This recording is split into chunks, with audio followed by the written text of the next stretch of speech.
লালমনিরহাটের দহগ্রাম সীমান্তে শূন্য রেখার কাছে ফের কাঁটাতারের বেড়া ও লোহার খুঁটি বসিয়েছে ভারতীয় সীমান্তরক্ষী বাহিনী। এবার এ কাজ করা হয়েছে গভীর রাতে। তবে বর্ডার গার্ড বাংলাদেশ সদস্যদের বাধায় নির্মাণ কাজ বন্ধ রাখা হয়েছে। সীমান্তবাসীরা জানান, দহগ্রামের কলোনিপাড়া সীমান্ত এলাকায় শুক্রবার গভীর রাতে বিএসএফ ভারতীয় নাগরিকদের দিয়ে শূন্য রেখায় ৩ থেকে ৫ গজের মধ্যে কাঁটাতারের বেড়া ও লোহার খুঁটি স্থাপন শুরু করে। শনিবার সকাল পর্যন্ত প্রায় ৫০০ গজ এলাকা জুড়ে কাঁটাতারের বেড়া ও লোহার খুঁটি স্থাপন করতে সক্ষম হয় তারা।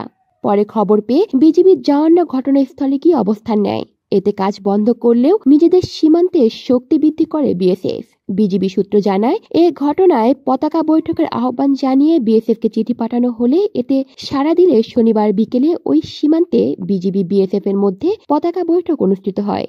বৈঠকে বিজিবির পক্ষে পানবাড়ী কোম্পানি কমান্ডার সুবেদার আয়ুব আলী ৭ সদস্যের প্রতিনিধি দলের নেতৃত্ব দেন। অপরদিকে বিএসএফ এর ভোটবাড়ি ক্যাম্পের কোম্পানি কমান্ডার জালম সিং নিজ বাহিনীর প্রতিনিধি দলের নেতৃত্ব দেন। কলি শিকদার, বাংলা নিউজ নেটওয়ার্ক।